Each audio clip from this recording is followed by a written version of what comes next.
بسم الله الرحمن الرحيم. اخر اخبار انتقال زيزو للاهلي عشان بجد الموضوع واخد اكبر من حجمه، وانا كزملكاوي وكناس كتير زملكاويه شايفين اللي انا هقوله ده. طب اولا كده اللي بيتقال ورايا ده غلط. حته ان انا اجدد لزيزو باي مبلغ، حته ان انا فرضت زيزو على الوسط الرياضي ان لا دلوقتي زيزو بيعتبر بقى هو الجايزه سواء الاهلي ولا الزمالك، وكل اللي عامل الفيلم ده هو والد زيزو. فمين المستفيد من الموقع ده كله؟ مين المستفيد من المنطقة اللي احنا رحنا لها دي كلها؟ والد زيزو وزيزو طبعا. طيب مين اللي عليه اللغط؟ إدارة الزمالك فاشلة، احنا متفقين بحاجة زي كده وحاجة ما نقدرش ننكرها ولا نشايل زيزو الليلة كلها.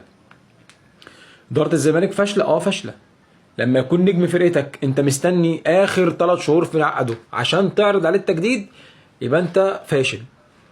لما تستنى نجم فرقتك واحسن لعيب في مصر واحسن لعيب في افريقيا بشهاده الناس كلها واغلى لعيب قيمه سوقيه في مصر وفي افريقيا، مستني لما يخش في مرحله ان انت تخيره بين اهلي وزمالك وتحطه في الجزئيه ديت وتصدره للجمهور زي ما الاداره بتعمل دلوقتي، مصدره الصحفيين بتوعها ومصدرينه للجمهور عشان زيزو يشيل الليله كلها. لا، زيزو مش هيشيل الليله كلها، زيزو عليه النص والاداره عليها النص.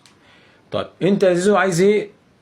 عايز كذا. اعتقد ان المبلغ اللي اداره الزمالك عرضه عليك اكتر بكتير من اللي هتاخده في الاهلي، ومحدش يقول لا الزمالك عارض مبلغ اكتر من اللي الاهلي عرضه. بس المشكله عند مين؟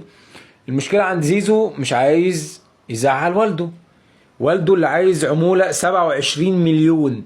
طيب والد زيزو وكيل لاعبين؟ اكيد لا، لان وكلاء اللاعبين بيسجلوا في اتحاد الكوره. هل والد زيزو مسجل؟ لا.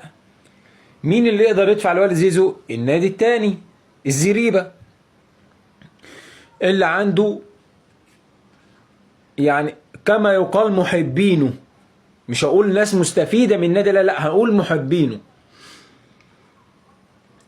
هتديله الفلوس ديت بعيدا عن النادي، لان الفلوس لو طلعت من النادي لشخصيه اعتباريه مش موجوده كوكيل لاعبين مش مسجل في اتحاد الكوره، فده بيود يعني بيخلي النادي محطوط تحت مساءله قانونيه ومن الرقابه الماليه.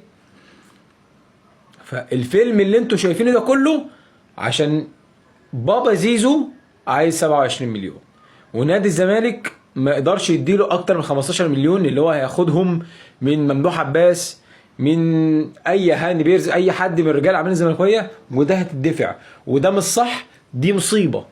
يعني مبدئيا كده دي مصيبه. حته ان انت في وكيل لعيبه مش متسجل دي مصيبه. ده بغض النظر ان نادر شوقي لسه في الصفقه، يعني ان وكيل لاعبين نادر شوقي عرضه يعني زيزو حاله الوصل بينه وبين الاهلي مش والده، ده نادر شوقي وكيل لاعبين، هو اللاعب في والد زيزو، هو اللي وصل والد زيزو المسؤولين في الاهلي. طيب ما الفيلم الهندي ده يخلص على ايه؟ هيخلص على حاجه من الاثنين، يا زيزو يروح على الاهلي ويبقى مع السلامه، واللي هيتبقى في الاخر نادي الزمالك وهتتنسي زي اللي اتنسوا. ده اول حاجه. تاني حاجه، هتقعد في نادي الزمالك وهتيجي بعد 3 4 5 6 سنين ترفع على النادي قواضي عشان فلوسك، اللي انا بقول لك ان نادي الزمالك مش هيقدر يديها لك كامله الا على المدى الطويل. طيب السيناريو الثالث، الزمالك هيمضيك وتطلع بره مصر كاحتراف، وده اسلم حل في الحلول كلها. في حل غير كده؟ لا، انا مش شايف حاجه غير كده. طيب زيزو اكبر من الزمالك؟ لا، مفيش لعيب اكبر من الزمالك. احنا بنشجع الزمالك ما بنشجعش زيزو.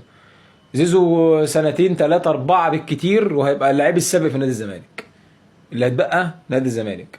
يا ريت اداره نادي الزمالك تعمل كيان وتعمل اسم لنفسها، كده كده الزمالك غني عن التعريف، تعمل قيمه لنفسها، تبقى عارفين حجم الكيان اللي هم شغالين فيه، مش صحابه ولا بيدوروا على مزاجهم. ده كيان كبير اكبر من اي حد واكبر حتى من زيزو. سلام.